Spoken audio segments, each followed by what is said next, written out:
I repeat, let's talk about the Denzel Sidney swagger factor. This concept is going to teach you a lot. Now, depending upon your personality type, you may want to watch these two actors and see which one has a demeanor or a way of being that's more like yours, Denzel or Sidney. These two men, these two actors, they represent models, examples, or archetypes of confidence and manhood. Denzel Washington, in many of the roles that he plays, represents cocky confidence. Now, by contrast, Sidney Poitier, in many of the roles that he plays, he represents charismatic confidence. One is more eye-catching while the other is more engaging. Now, both of these kinds of confidence are good, but they're different. The Denzel confidence is that of a contender for the throne, while the Sidney confidence is that of a king already on the throne. In a lot of Denzel's roles, he comes across as a prince announcing that he's worthy of ruling, while Sidney comes across as a king who already is ruling, without any need for any further announcements. One comes across as fighting for victory, while the other comes across as already fighting from a place of victory. Now, as far as the movies are concerned, Sidney's brand of confidence comes across as just a little bit more noble than Denzel's. Though both men come across as powerful figures of masculinity, one comes across as edgy and in it to win it, while the other comes across as totally at ease and above it all. Now, some examples of Denzel in full swag would be in movies like Ricochet, Mo Better Blues, Training Day, and American Gangster. Some examples of Sidney Poitier in complete control would be in movies like In the Heat of the Night, For the Love of Ivy, They Call Me Mr. Tibbs, and Brother John. Now again, both types of confidence are good, but one is ultimately greater. Now I know I'm pigeonholing both of these guys in an effort to make a point, but it's safe to say that Denzel typically personifies a more unbridled masculinity, while Sidney typically personifies a more self-bridled form of it. Both of them are cooler than the average guy, but in a lot of their movies, one tends to have an air of volatility with a slight bent towards recklessness, while the other tends to have an air of controlled power with more of a bent toward decisiveness. So how does any of this help you? Understand that the younger or more immature the woman, or the more imperceptive she is, or the more girly she is, the more she's drawn to the Denzel type of confidence.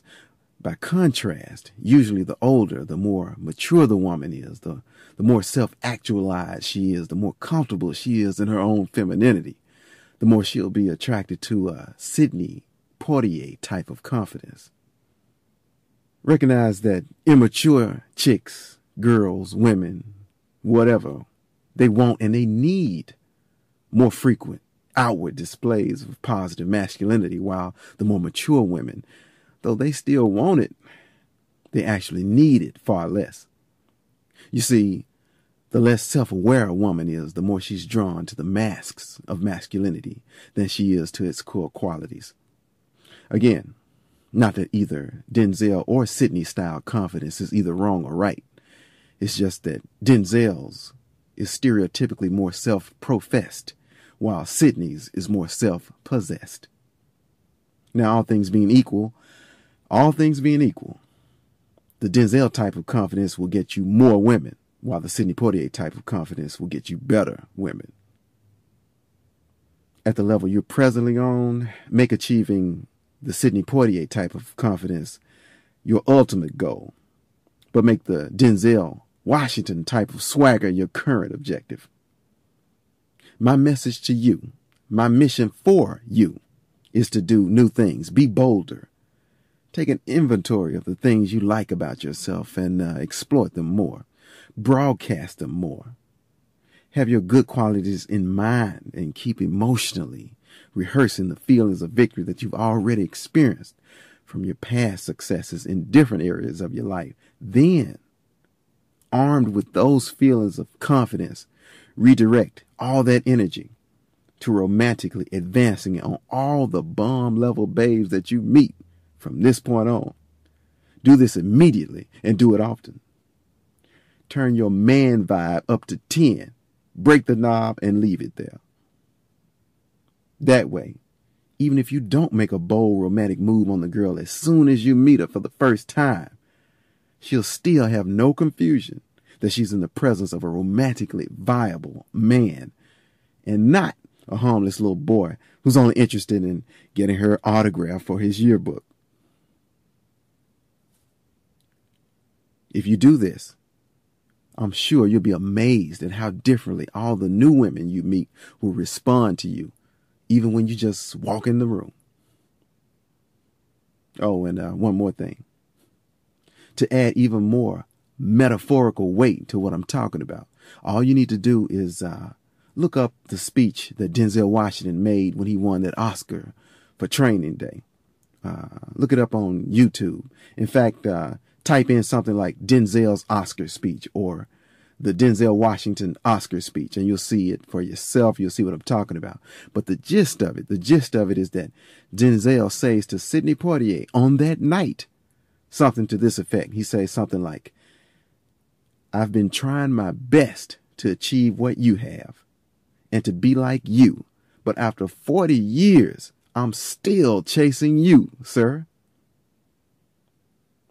Though what he was talking about was a Best Actor Oscar from Hollywood, what I'm talking about is a Best Man award in reality. That's the award you want to win.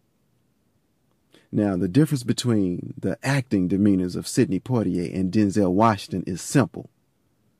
One speaks confidence, while the other shouts it. I trust that this analogy was not lost on you. So troops, depending upon the kind of man you are, the kind of environment you're in, the kind of women you're meeting, your mission is to strategically display your confidence accordingly. This is Victory Unlimited, signing off.